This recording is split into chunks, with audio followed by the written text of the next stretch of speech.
Q 4 हो जाएगा, ठीक है, प्लस क्यू शुरू हो जाएगा, इंटू क्यू शुरू हो जाएगा, ठीक है।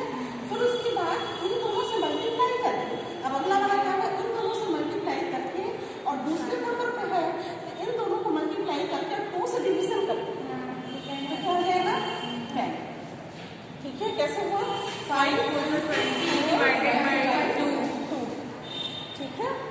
फिर उसके बाद ये हो जाएगा p, इस p की जगह 3 हो जाएगा और q की जगह पे स्क्वायर, ठीक है। तब तक इसको करते रहेंगे जब तक कि ये वाला p गायब ना हो जाए, खत्म ना हो जाए। तो ये हो जाएगा हमारा प्लस, अब इसको और इसको एक ट्रिक है, इसको और इसको मल्टीप्लाई किया 30 और 30 डिवाइडेड बाय क्या हो जाएगा 3, तो 10, ठीक है। ये 10 फिर ये p स्क्वायर क्यू हो जाएगा, फिर प्लस, फिर क्या करेंगे हम लोग 10 इंटू 2 डिवाइडेड बाई 4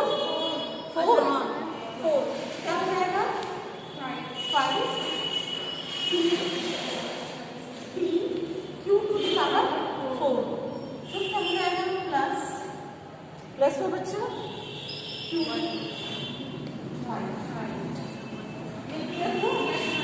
ये ट्रिक है, एक बार और प्लस क्यू 6, ठीक है। तो आप सब शुरुआत कैसे करेंगे 6 प्लस 6 p 5 होगा, पहले 5 होगा, तो इन दोनों से आप क्या करते हैं मल्टीप्लाई करते हैं और डिवाइडेड बाई करते हैं, तो क्या हो जाएगा 15 p टू द पावर 4, एक का जा रहा है ना n-1 को जा रहा है पावर 2, ठीक है, क्यू स्क्वायर हो जाएगा।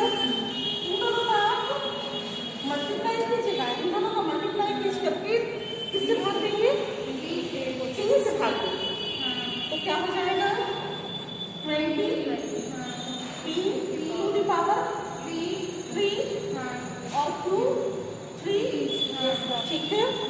फिर इन दोनों को मल्टीप्लाई करके और कितना आएगा डिवाइडेड बाई 4, पहले 2 से किया, फिर 3 से किया, फिर 4 से किया, कितना बड़ा हम ट्रिक सिखा रहे हैं। ये से मल्टीप्लाई किया डिवाइडेड बाई 4 का क्या हो जाएगा 15 p के पावर 4 q के पावर p के पावर 4 कैसे होगा, p का पावर 6 5 4 2, बच्चों गलत नहीं बोलिए, जहाँ आपने गलती की वहाँ पर ट्रिक फेल हो जाएगा, और ये टू द पावर 4 हो जाएगा प्लस 30 डिवाइडेड बाई 5 15 होगा, देखिए जरा 6p q 5, लास्ट में इससे इसको मल्टीप्लाई कीजिएगा और 6 से ही डिवीजन कीजिएगा और p को कट जाएगा, क्या है ये समझ में आया बच्चों, ये ट्रिक समझ में आया, ये ट्रिक बनाना आ गया, ये ट्रिक क्लियर हो आ गया समझ में। एक बार आपको और करके दिखा दूं p प्लस q, ये तो हमारा पॉइंट है, ठीक है, ये हुआ 4, हम लोग शुरुआत किससे करेंगे p to the power 4 plus 4, ये जो 4 है यहाँ पर जाएगा 4, फिर ये हो जाएगा 3, ये कम होगा जाएगा -1, फिर यहाँ पे हो जाएगा 3 स्टार्ट हो जाएगा यहाँ से, फिर ये से मल्टीप्लाई होगा 12, फिर यहाँ पर 12 को 3 से डिवीजन करेंगे तो क्या हो जाएगा 6 हुआ, इसको जब मल्टीप्लाई किया 2 से डिवीजन किया तो 6 आया, 6 p to the power 2 q हो जाएगा, दोनों का पावर 2 हो जाएगा, ठीक है, दोनों स्क्वायर में हो जाएंगे क्योंकि ये एक एक बढ़ता जाएगा, यानी ये एक एक को जुड़ता जाएगा और ये एक एक को घटता जाएगा, तो यहाँ पे क्यू था तो यहाँ पे स्क्वायर हो गया, यहाँ पे ये अकेला क्यू था यहाँ पे स्क्वायर हो गया। अब जो है हम लोग क्या करते हैं 6 × 2 12 डिवाइडेड बाई 3, क्या हो जाएगा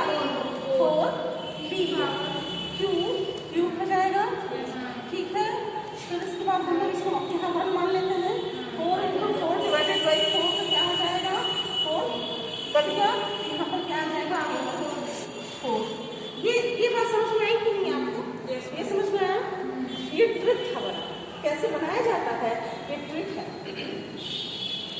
ये सारी चीज़ें कुछ है नहीं, लेकिन हमको दिक्कत क्या है कि हम लोग जो है प्रैक्टिस नहीं करेंगे तो कभी आएगा नहीं। अब हमको पता है कि पी की वैल्यू अगर पता है तो हम क्यू की वैल्यू निकाल लेते हैं। पी की वैल्यू अगर हमको पता है कि मान लीजिए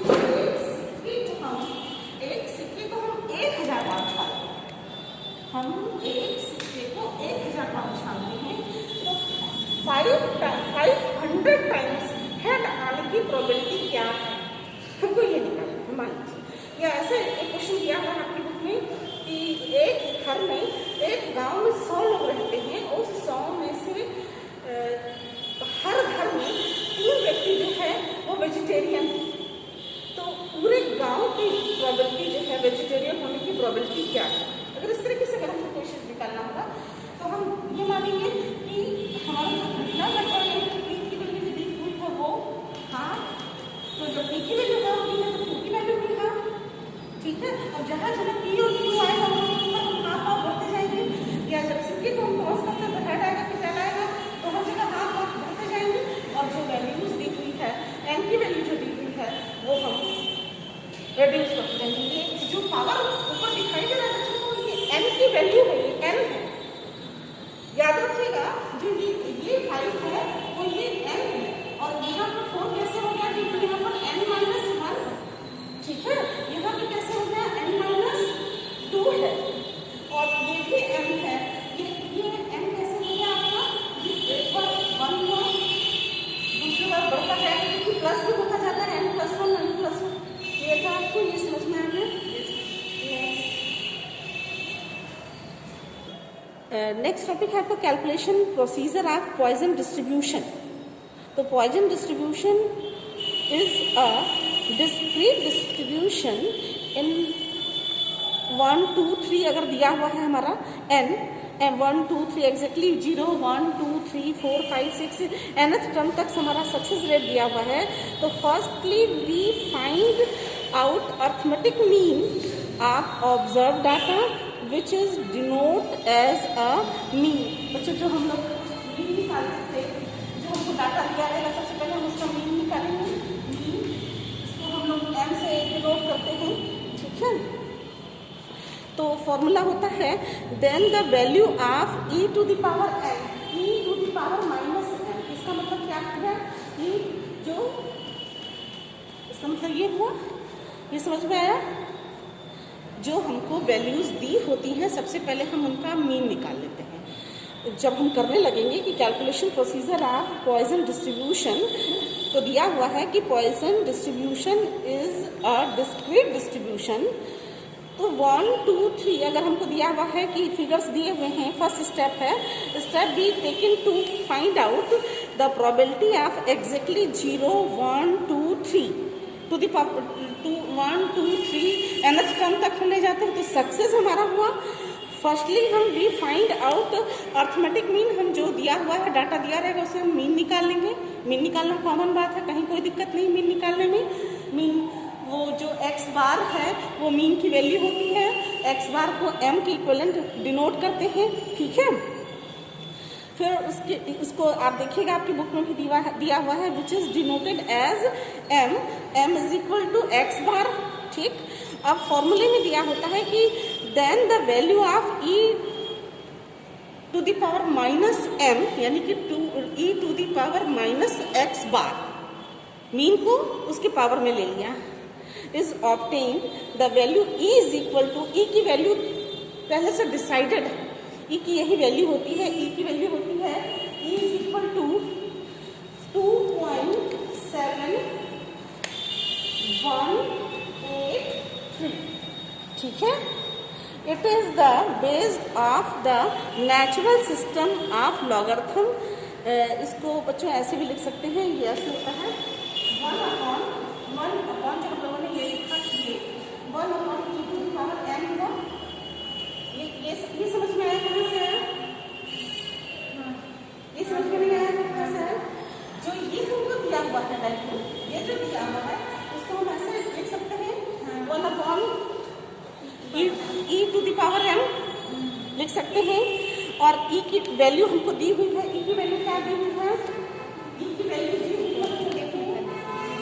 अपॉन 2.718। ये हो गया। अब कह रखा है कि आप इसको लॉग में कन्वर्ट कीजिए, तो हम लोग लॉग में कैसे इसको कन्वर्ट करेंगे?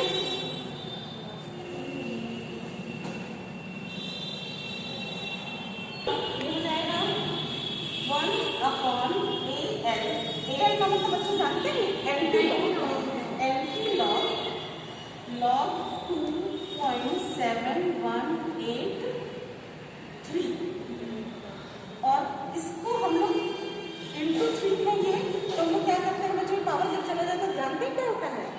लॉग m हो जाएगा, लॉग m, ये पावर m, ठीक है।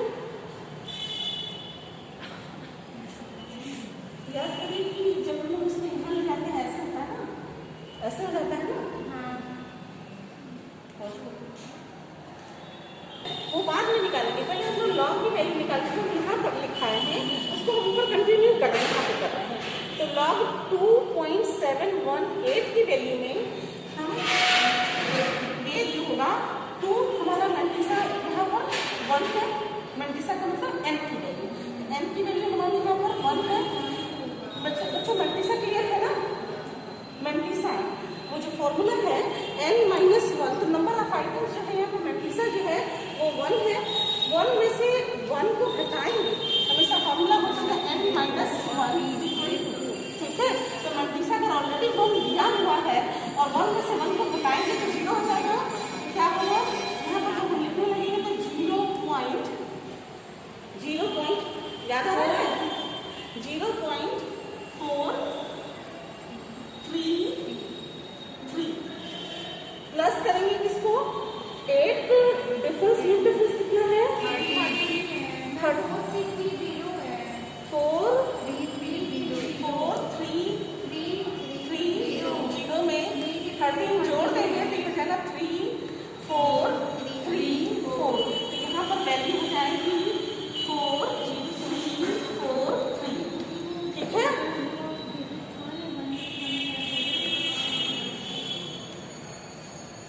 कैसे इसको करते हैं? मंडिसा का मतलब मंडिसा इसको बोलते हैं। अब यहाँ पे आप ये देखिएगा कि कितने डिजिट हैं।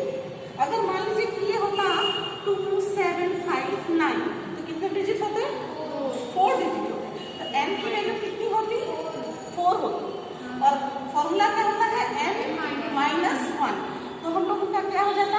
3 पॉइंट, शुरुआत कैसे होगी? 3 पॉइंट, और किसको देखते हैं? 27 के 5 वाले कॉलम को देखते हैं और उसमें 9 का मीन डिफरेंस ऐड करते हैं। लॉग टेबल देखने एमकॉम के बच्चों को अगर नहीं आ रहा है तो ये बड़ी खराब बात है, हर हाल में आना चाहिए उसको, ठीक है। देखिए अब उसे इनके सारे बच्चों से आ रहा है, क्योंकि टीचर ने इतने अच्छे से पढ़ाया हुआ है लॉग टेबल कि उनको एकदम कहीं से सोचना ही नहीं है। देखिए अच्छा बच्चों, तो ये हमारा आ गया। अब हम 27 का कॉलम देखें तो 27 की वैल्यू कितनी आ रही है? 4330 और 9 का मीन डिफरेंस नहीं, 5 वाले कॉलम को देखिए। 5 वाला कॉलम जो होगा, जो भी 5 का कॉलम होगा,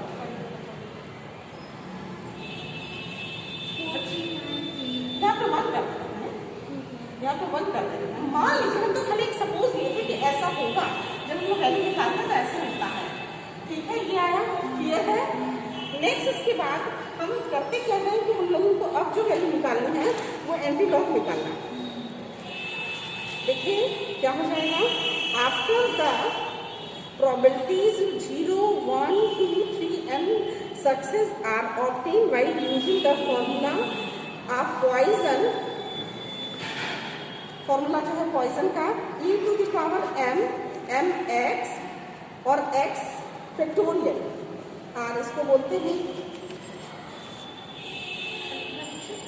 P01 e⁻, ये r है, r number of success, e की वैल्यू ऑलरेडी मेंशन है और m is equal to arithmetic mean. तो हम जो प्रोबेबिलिटी निकालने लगते हैं मुझे ये फॉर्मूला ही है। ये एंटी लॉग जो होगा इसका